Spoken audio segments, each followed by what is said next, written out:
Bem, amigos, terminou. Ontem, duas lendas do futebol deram adeus à Eurocopa. O alemão Toni Kroos e o português Cristiano Ronaldo. Foi um sentimento diferente para eles porque, no caso do Toni Kroos, ele já havia anunciado anteriormente que essa seria a sua última competição como profissional. O que, particularmente, eu acho que é uma decisão de muita coragem. O cara tem que ter muito peito para assumir isso, mano. Porque, pensa, cada jogo, literalmente, pode ser o seu último. Você nunca sabe quando que você vai estar parando de vez com a sua carreira, diferente de um campeonato, assim, digamos assim, de liga, né, que você já tem pré-definido quando que você vai se despedir do futebol. No caso do Toni Kroos, para a infelicidade dele, foi ontem pela eliminação aí diante da seleção espanhola. Já o Cristiano Ronaldo é um pouco diferente, porque ele ainda vai seguir com a sua carreira.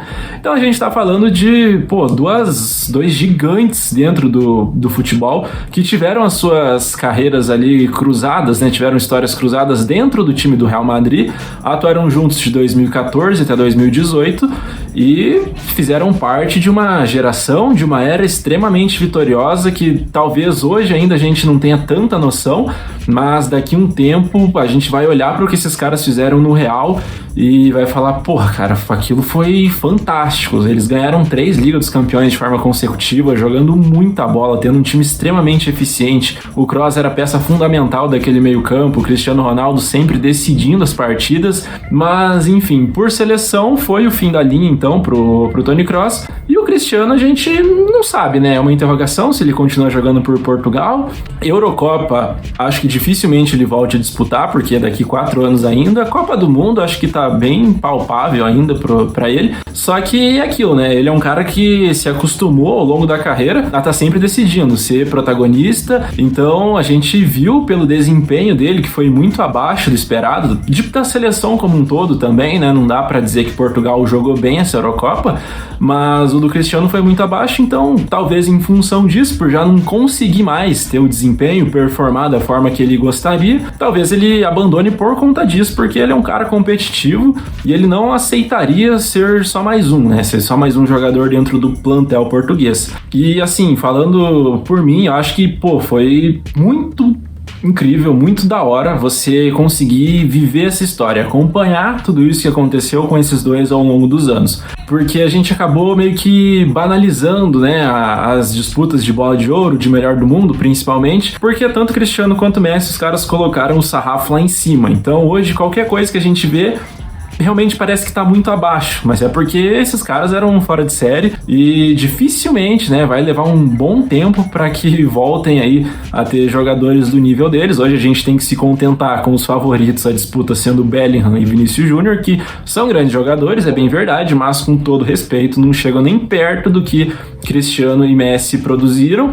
Eu não queria ser saudosista, mas já sendo, e realmente essa é uma realidade, não tem como negar. Com relação à Euro que o Toni Kroos fez, muito importante para a Alemanha, sempre sendo ali aquele jogador que é importante na saída de bola, aquele cara que dá aquele passe qualificado para o time sair para o jogo. Nessa partida em específico contra a Espanha, ele acabou dando uma porrada no Pedri ali, tirou o moleque do jogo, e o curioso é que o Dani Olmo, que entrou no lugar do Pedri, acabou com a partida. Então pra gente ver como que é o futebol, né, de maneira geral. Já o Cristiano, que havia até perdido o pênalti contra a Eslováquia na disputa passada de oitavas de final, depois teve ali a competência de ir lá e fazer na disputa por pênaltis, também fez uma partida bastante apagada, acredito eu. Acho que as poucas chances que ele teve não foram muitas, né? Portugal não conseguiu municiar ele, e cada vez mais ele é dependente disso, que um time consiga tá gerando, né, essas oportunidades para que ele possa concretizar. Isso não aconteceu,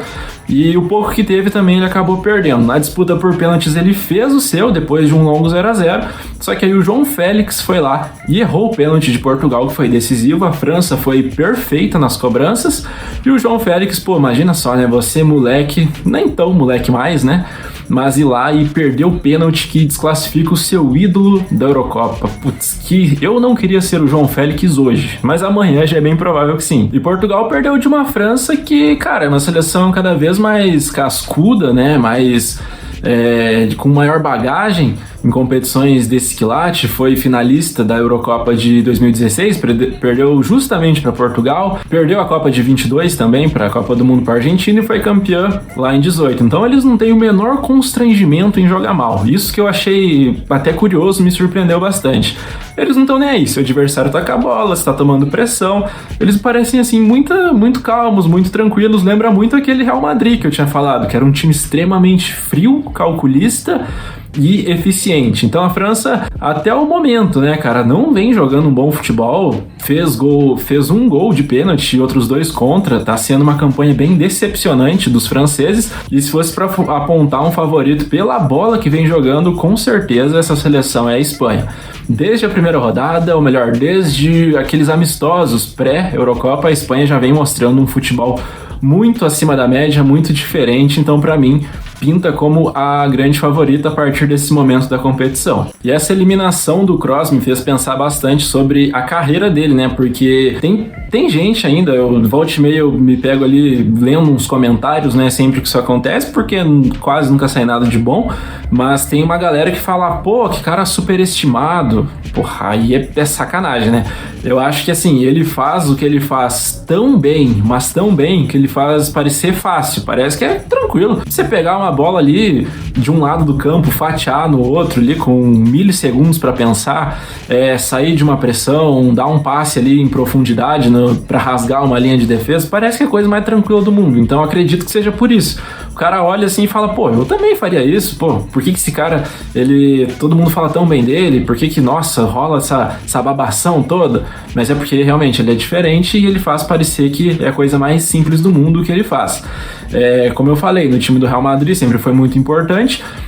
Antes do Real, ele tinha atuado no Bayern de Munique, e eu tô pesquisando a história dele e eu fiquei perplexo com essa informação, que o Bayern simplesmente não deixou, né, mas assim, aceitou vendê-lo, né, o que já era um absurdo, porque era jovem ainda, mas era muito promissor, por 25 milhões de euros. 25, cara, porra, hoje quantos moleque que não tem 2 jogos no profissional, cara, não fez uma temporada inteira, tá valendo 50, 60, e os clubes pagam assim na maior tranquilidade.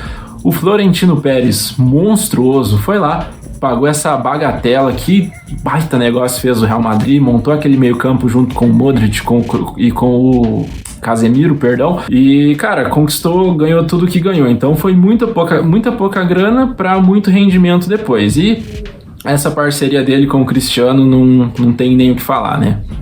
Bom, agora a Eurocopa continua, eu, assim, tô acompanhando muito como um espectador de verdade mesmo, não consigo esboçar torcida, assim, pra nenhuma seleção, nenhuma, assim, que eu tenha maior simpatia. Acho que tem sido uma Eurocopa que carece de carisma, digamos assim, porque, mano, não tem ninguém se destacando, assim, muito, não tem uma baita história, assim, um enredo legal pra lá no final você falar, putz, que foda.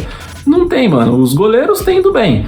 Dá pra falar que é a Eurocopa dos goleiros, porque, porra, os goleiros têm feito defesas milagrosas, o Oblak, inclusive, da Eslovênia, pegou muito contra o Portugal, e aí já me puxa na memória também que eu sempre fui fã do Messi, sempre disse isso aqui também, na maior tranquilidade, porra, qualquer um que me conheça minimamente sabe disso, e aí, anos atrás, rolava essa rivalidade, né, essa disputa entre os dois, quem que é melhor, quem que é maior, não sei o que e tal, só que, mano, eu não sei se é maturidade que eu fui adquirindo com o tempo, ou se é simplesmente não precisar mais secar no caso do Cristiano Ronaldo, né? E com o tempo também eu fui meio que aprendendo a gostar de alguns aspectos da personalidade dele. O futebol, mas é efetivo. E, porra, pra quem gosta de futebol, pra quem curte muito números também, isso é fantástico, né, cara? Então, hoje eu já consigo acompanhar com muito mais tranquilidade futebol de seleções também, o futebol de clubes da Liga dos Campeões, e acho que essa é uma tendência também, né? Aquela paixão que uns tinham pelo Real Madrid por causa do Cristiano, outros tinham pelo Barcelona por causa do Messi, acho que vai ficando meio que pra trás, vai ficando pelo caminho, porque a gente não tá mais sendo cativado por grandes jogadores para concentrar essas torcidas e esses gostos antagonistas, né, opostos, digamos assim. Bom, por hoje é isso, espero muito que você tenha gostado deste videozinho curto aqui, eu só queria expressar minha opinião aí com tudo que tem acontecido, achei bem importante, bem relevante a despedida do futebol do Toni Kroos, que inclusive é um cara que tem números absurdos, encerrou a carreira com 94% de acerto no passe,